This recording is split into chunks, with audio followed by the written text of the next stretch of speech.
My name is Natasha Pauly and I'm an Associate Professor in Environmental Geography at the University of Western Australia. And this is a recreation of a short seminar that I gave to the Agriculture and Resource Economics group here at UWA on the 7th of March. I'm just re-recording it because we had a bit of a technical glitch that meant the original one didn't get recorded, so there's no audience. So you'll just have to imagine all the laughs at the jokes. So I'm going to tell you a little bit about a collaborative art project that I was really fortunate to be co-leading together with Jessica Lee-Leck, who is a marine conservation ecologist who's currently at the Ocean Earth Foundation. So this was an art project that we undertook on board the MS Island Sky as part of Homeward Bound. So Homeward Bound is a leadership initiative for women and non-binary leaders with a STEM background. And that leadership program is designed to kind of foster a much more inclusive and collaborative method of leadership. So there were lots of people who took part in this project. There was a sort of steering committee, I guess you could call it, and the names of many people who contributed a little bit extra to this project, which we'll call Postcards from Antarctica, are just there on the screen. So throughout, I did promise I would have some photographs of Antarctica on this presentation. So I've tried to link them as much as possible to the actual content of the talk. Sometimes it is a little bit tenuous, and there's also some probably really, inappropriate anthropomorphization of animals throughout the presentation. So please forgive me for that, and I hope that you'll enjoy learning a little bit more about our collaborative art project. So first of all, I'll tell you a little bit about Homeward Bound. So this is a picture of us on our embarkation day. This is only just a couple of weeks ago. So we embarked on our voyage on the 28th of January 2025 and we returned on the 13th of February 2025. So it's very recent. So as part of this, what we all did was a 12-month online program. The group of people who went on this particular voyage had been in different online programs, so we didn't all know each other beforehand. We then embarked on this 15-night Antarctic voyage, including a couple of days either side within that 15 nights crossing the Drake Passage to actually get to Antarctica.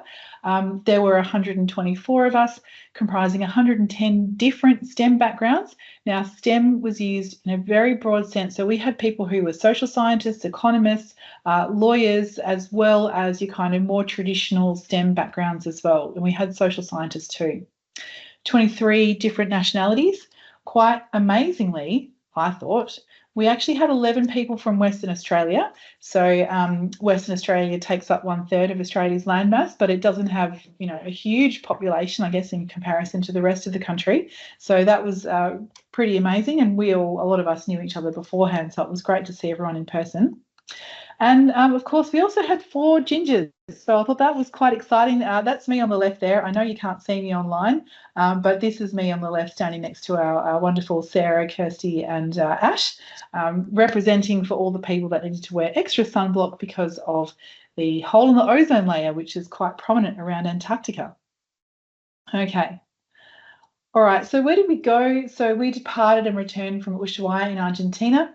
So this is at the very southernmost tip of Argentina. And then we spent a couple of days crossing the Drake Passage, which is notorious for being one of the roughest, bodies of water anywhere on the planet because the whole Southern Ocean pretty much has to squish through that gap between the Tierra del Fuego and the Antarctic Peninsula. So we did a bit of a loop here. We came down through here and then we looped through Antarctic Sound and then came back through the Gale-Ash Strait, spent quite a bit of time exploring this area here, which is very sheltered, before we then departed once again back to Ushuaia. So a very exciting voyage, and we're very fortunate to have been part of that. So Antarctic weather is really, really unpredictable, and a lot of our voyage tended to change based on the weather. There was a lot of coordination going on between the expedition crew and our Homeward Bound crew as well to try and figure out where the best places were likely to be. And we were so fortunate to have these really fantastic people guiding this voyage. And so we had a few days that looked a lot like this one. Now, this is fairly atypical for Antarctic weather. The people who work at Port Lockroy, which is where this photo was taken, told us that they get about 4 days per season that are like this, where it's nice and calm and sunny. I would say warm, but we're still looking at like 2 to 3 degrees, and it's a really beautiful kind of sunny day. So this is not typical, but we were very fortunate to have encountered a few days like this. So collaborative art projects are a homeward bound tradition. They have occurred in all of the previous voyages. Our voyage was the 7th one and actually the last one to Antarctica, at least for a little while. And there's been a collaborative art project amongst all the participants on board all of the other voyages as well. The principles of that art project are to really capture the journey that everybody is on as part of this leadership journey to Antarctica, this voyage to understand more about yourself and about the planet and about other people. It's supposed to be inclusive. It should cater for people who are effectively beginners in art and have never maybe done this kind of thing before, and it should allow for all different kinds of creative expression as well. It should be fun and relaxing. On our voyage, we had a lot of people who wanted it to also have an impact, so that has influenced the project that we took on. And it should also bring people together. It should be a method for people who don't previously know each other to actually come together and get to learn a little bit more about each other in the process in a relaxed atmosphere.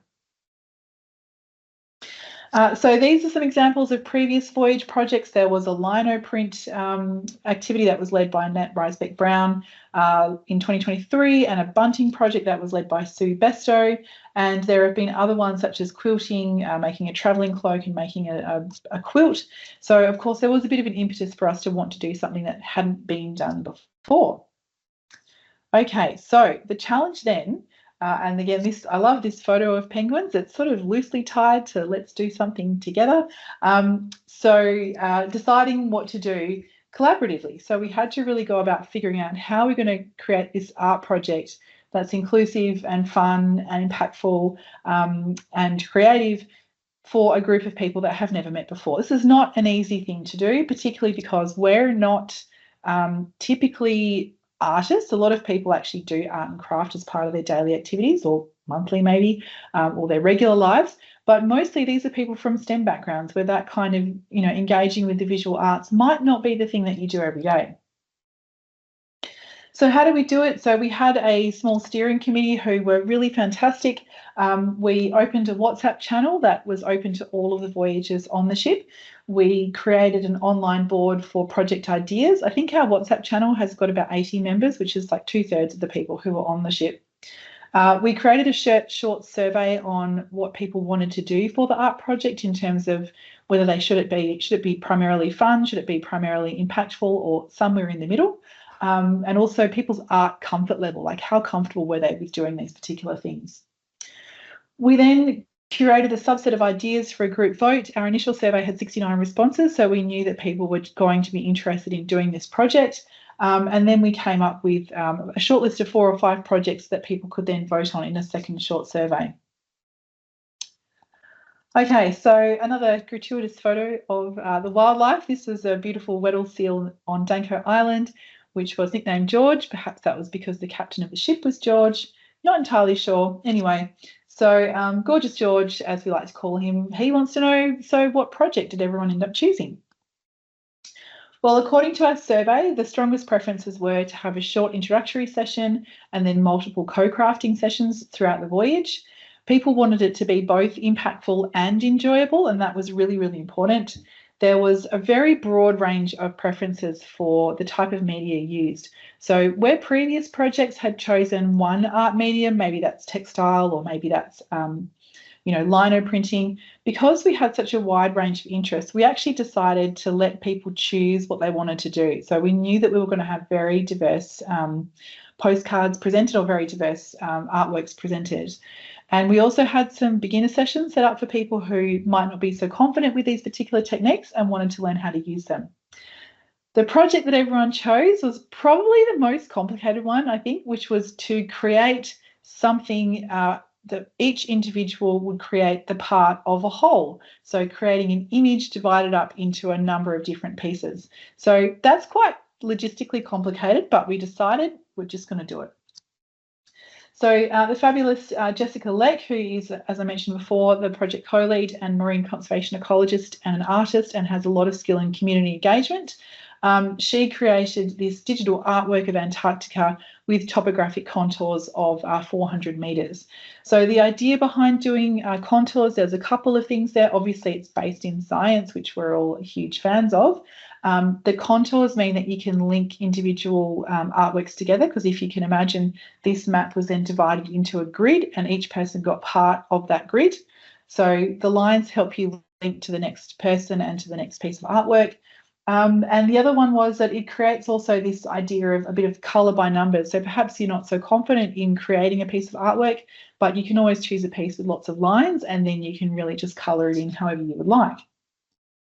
Okay, so I'm going to skip over the part where I taught myself how to use Adobe Illustrator at very late nights using ChatGPT to some type of success at some point. Anyway, so we turned this into a grid of 132 postcards. We needed to have more postcards than there were people because we wanted to have more. We didn't want anyone to miss out, and we needed to have a particular arrangement that would mean that there was at least one for everybody. So we ended up with 132, printed on really high quality watercolor paper. Uniprint at UWA helped me figure this one out a couple of days before I left. They were absolutely amazing. And the idea was that people would colour in the front part of their postcard or illustrate it however they wanted, and then have a personal message on the back.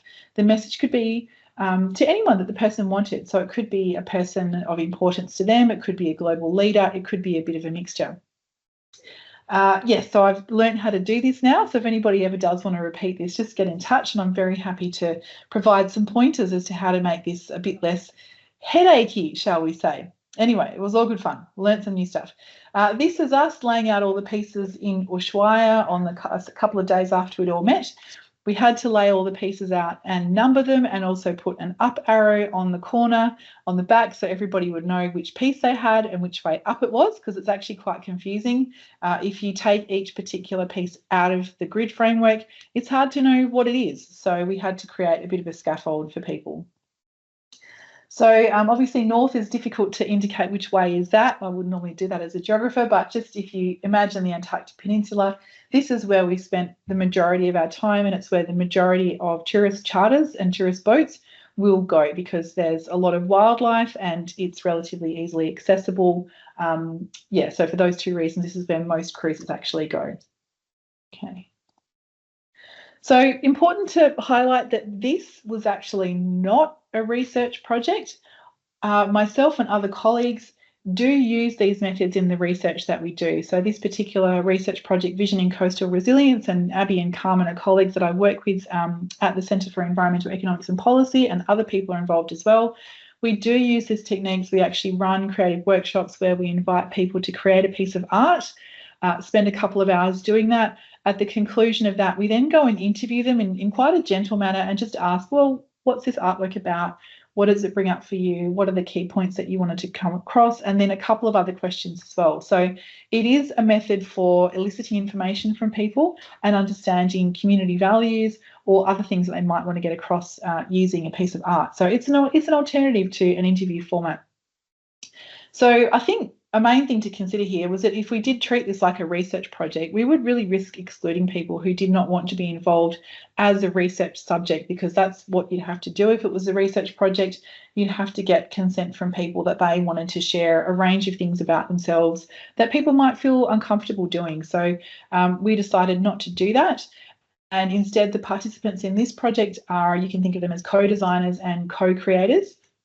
We did follow ethical principles throughout this particular project because even though it's not a research project, we're still dealing with people's values, people's thoughts and people's individual creations as well. So it was really important to have a form that would indicate to people what would their images and words and names be used for, how they would like to consent to that, and whether they wanted to vary any aspect of that consent, perhaps by using a different name or perhaps by not sharing the image of themselves as a person. So we did record all of that, and that was quite important. Also important to establish trust amongst people so that they can trust us and feel that we're actually doing the right thing with people's creativity and creative works and their words as well. Particularly because we were asking people if we could share the words that they wrote on the postcard, which some of them were quite personal. All right, so here's another tenuous metaphor. This is a tabular iceberg in Iceberg Alley in the Weddell Sea, which we're very fortunate to go and visit. And I'm going to talk about the next bit, which is the scary part, which is letting go. So here's the relevance of this metaphor. So the 10% of the iceberg that you can see above the water is what the project team put in place. So the scaffolding that we had with, reflection journals and the actual postcards themselves, and a couple of, initial talks about what is this project all about, and then hoping that people would bring art materials and so on. So that was 10%. And then beneath that is the 90% that we had no control over, and that was what everybody on the ship created. So it's a really fantastic process to go through to just try and set up the framework, and then it's populated by everybody else and it takes on its own life and its own personality. And you can't predict that. You don't know what's going to happen. So some of the things that were kind of keeping me up at night included these sorts of things, such as, budget, which was technically zero. We did have some wonderful donations from Veronique Florek, who's a member of this Centre for Environmental Economics and Policy, and a former Homeward Bound participant who donated some of her research funds, and we were able to use that to go towards buying some of the papers that we used. We also had a number of participants donate art supplies, which was also amazing. We had a lot of participants. This is a lot of people to cater for. That was also making me quite nervous. Weren't really quite sure what the level of enthusiasm would be to undertake this project, because, we're there for a leadership course in Antarctica, not necessarily creating art. So didn't know how people would take that. There was no plan B. We didn't know where on the ship we'd be able to actually create any of this art. And for me personally, I was stressing out about people losing their cards, which we couldn't easily replace. We could replace a small number of them, but not easily. We only had one completely lost to don't know where it went card, which I was then able to redraw. So that was quite amazing. So I put the lost card likelihood at 80%, and I think it was probably a lot lower than that. Anyway. So then it was just time to take the plunge and just let go. So again, gratuitous photo, slightly related to the talk, and this was me jumping into 1.6 degree water at Port Lockroy, which was the polar plunge, and about 2% of people who go to Antarctica do this. A lot of people on our ship did. Not everybody was able to or wanted to do it, but it was amazing, and I don't really remember how cold it was. It was just a huge rush. Okay. All right, so as it turned out, people really self-organised on the boat, and it was so lovely to come up into our common spaces and just see people sitting in groups and, bonding and talking over different art methods, and people would share what they knew how to do if people wanted to learn some new things. Some people might not have done any art for 20 years, and they were really just, getting in touch with things they used to enjoy.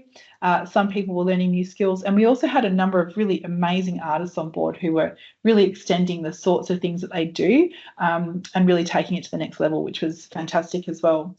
We did have a number of people who did feel quite uncomfortable, of course, with doing these kinds of things, and so we tried to put some scaffolding in place that would make people feel that they were still able to contribute. It wasn't a competition, and it was really about a chance to kind of reflect on being part of this journey with this amazing group of people. We had all different kinds of techniques that were used. This particular one here, so Mariana, who's a lawyer from Costa Rica, was doing some embroidery. This is not finished. This is like the start of an albatross, which is like next level amazing. So it was lovely to see people just getting together and doing this. Every time I'd see people, working on the art project, I was just so thrilled. It was really lovely. Okay, so this is an extract of the overall map. I don't have a big picture of the whole map together yet, because we just need to really assemble it into a format that will look really palatable on a screen. We do have some images, but they're really just kind of a record of what happened rather than the final product. So this is the Antarctic Peninsula, so just try and remember that as I flip to the next screen. And these are the 12 cards that made up the Antarctic Peninsula. So you can see there's like a huge variety of techniques that have been used. We've got Susan over here. She's from Scotland and had sort of really reflected on the heritage aspects of explorers from that part of the world being here, mapping out part of our route with thread. Camille over here has done some embroidery, which was really amazing. Annabelle has done lots of looking at adding on different kinds of sequins and so on. These ones here, this is Jess's card and this is mine. I'll talk you through that in a couple of seconds because I've got the floor. wonderful just to see how people use different materials and different techniques, and you'd see some of the found objects being reflected in different cards, which was fantastic. Some of these materials are left over from other research projects as well, so it was really great to see them being reused. Okay. Right, so this is mine, so I'll just talk you through it very quickly, just because I can, so please forgive the indulgence. So mine was quite literal. I was really reflecting on some of the really amazing moments and scenes that I'd encountered as part of this trip. So one of them was the Adelie penguin. So this is my land area here, and I've just tried to represent the march of all the Adelie penguins with the penguin guano and the colours that they leave behind on the ice, if you like, through their droppings. Because Antarctica was actually really colourful, so I wanted to really represent that. You've seen my amazing jumping penguins before, which were phenomenal. There's sunsets up here. There's bits of ice. Looking at icebergs is something I'll never, ever get sick of. This amazing humpback whale that came to visit us one day and is now part of our map of Antarctica as well. And the last one is snow algae. So there are snow algae. I've represented this in the ice sheet here, and just looking at how those different layers of algae, there's different types of red and green algae that live in snow, and they reproduce and become more abundant during the warmer summer periods.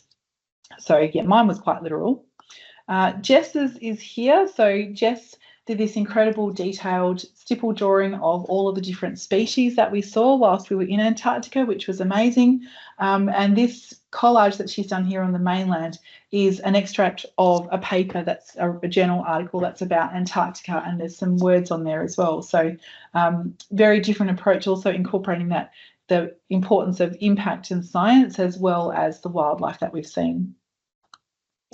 So just logistically, this was a little bit tricky. So we had this kind of map that we were kind of carrying around, crossing people off when they'd taken a card and writing their name down and making sure they could fill in a consent form and they knew what they had to do and where the materials were. And then when we receive it back, we'd have to put it across the other way just to highlight that we've actually got it back. And Jess and I were both doing this, so trying to sort of make sure that we had the same, system to work off was really quite fun.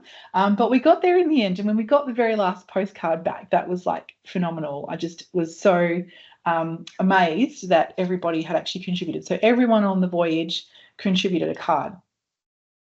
So we had postcards contributed by all of the voyagers, 9 of the faculty. That's all of the people who were associated with Homeward Bound. We also had cards completed from 7 of the truly amazing women expedition guides on the ship, the naturalists and guides. So that was fantastic. And we will also be sending 2 of the postcards to people who were supposed to be on the voyage but couldn't join us at the last minute for various reasons. And on the last night, we had a dinner. This is Jess and I. We had a dinner where we were able to sort of lay out all of the cards, and everybody came and looked at what it all looked at together, which was so amazing. It was like a living kind of art gallery watching everyone come past. We had this photo shoot, so we had fantastic photographers who volunteered to take a photograph of everybody with their card, and it was phenomenal just watching people be so proud of what they'd done, and everybody lined up to get their photo taken. It was a full kind of paparazzi red carpet moment, so that was really fun to watch as well. We had a huge range of art media that we used in the postcards. The content of the written messages was very variable as well. People writing to everyone from family members to abstract entities to world leaders to corporations and more. So it was very variable.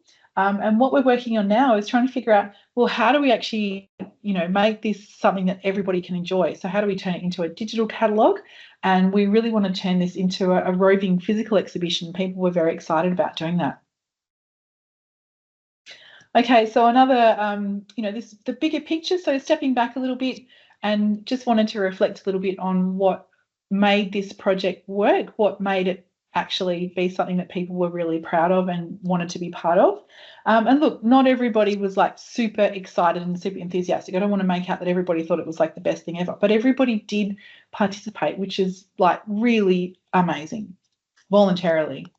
So I think some of the things that made it work was that it was really inclusive. We were trying to cater for everybody, different types of art forms. People could choose one that they thought was more comfortable for them. Beginner level techniques as well. We allowed people to use whatever form of creative expression worked for them. We could have tried to stipulate that everybody needs to use the same colours and we want to come up with this cohesive overall map. We could have emphasised that, but we decided to let everyone do what they wanted to do and kind of embrace that, I guess, diversity and, in some senses, chaos of it all coming together and each card being actually quite different. It did foster a sense of community because it was a safe space that people could sit down and, reflect on art and reflect on the day and sit in small groups and chat. There was a sense of shared learning through that. People shared their skills with others. People who were skilled in a particular technique spent time showing other people how to do that. There was definitely a snowball effect. Only a few people did it at the start, and then more and more people would start to do it. And then I think this ended up in this kind of situation where everyone thought, well, I really should be doing it too. And it definitely enabled people to kind of quietly reflect on what was a very intense and, emotional and hectic time for a lot of people. This is quite a big deal to be on on this voyage of a lifetime with this many amazing people. And it just allowed people to really reflect on that in a quiet way. I think the biggest thing was that it really did have a sense of shared ownership. The project team, which was a lot of people, really did set up these conditions for it to be a shared project. So I really want to thank all of the project team, and particularly Jess, who was really championing from the start this very collaborative approach, saying, yep, we need to ask people what they want to do. We need to make sure it's tailored to what people are interested in. As a sort of academic, I was very much putting my teaching hat on and thinking of this initially more as a teaching exercise, like let's come up with a plan and then just get everybody to do a part of it. And I really don't think that would have worked. So I think that collaborative approach was the way to go. So kudos to everybody who really pushed hard to make it a collaborative project. And if I can translate that into like penguin language, which, why not? So I guess there was a tendency, I guess, or a potential idea of like, hey, let's have like one leader who like jumps up and says, hey, look at me, this is amazing. Let's everyone do this and follow what I'm saying. Woohoo, look at me. This is my favourite penguin, by the way. And then, what probably would have happened was this. So everybody would have looked around and go, it's not really what we wanted to do. I don't know if you can see this properly, but this penguin actually missed the mark. So it jumped up to try and get on the iceberg and went straight over and jumped, in the ocean. So maybe that wouldn't have worked so great. So I think the better approach, which is the one that we adopted, was to do something together that was really amazing. This is 100,000 penguins on Paulet Island, which is one of the first places that we stopped, and a truly just remarkable place where penguins are doing things that you probably didn't know they could do, like climbing mountains and stuff. So it was a really fantastic project to be part of. And then finally, this is the Lemaire Channel in the Antarctic Peninsula, where we had another amazing sunset. Lots of people to thank, all of the participants and faculty of Homeward Bound Transform. That was the name of the voyage. The Island Sky crew, who were like beyond amazing. Veronique and Nick contributed funds, and Marit enabled financial support for the voyage by inviting me to participate in a consulting project that helped fund my trip. All the people who donated art supplies, really huge thank you. Uniprint and the art shop were so amazing in arranging materials and printing at the last minute, which, I like to have this phrase, what is it? I heard it somewhere. Your lack of planning is not my emergency. And even though it was my lack of planning and it was my emergency, they got on board and they helped. So, oh my God, amazing. So thank you so much. The Oceans Institute, we were able to use some of the materials that we had gathered through the Better Oceans program, and of course all of the learnings that we had gotten through that research project. So thank you to the Oceans Institute and our artists on that project, Bev, Verity and Anik. We used some of the leftover materials that they had provided and repurposed them. So that's fantastic and also sustainable too. So amazing. And then finally, just the best photo of a whale I'll probably ever take. So I had to include it. And thank you very much for listening. And if you did want to get in touch with me, I think I put my email on the first page. It's natasha.pauli, Pauli, @uwa.edu.au, and very happy to answer any questions or provide further information. So thank you very much.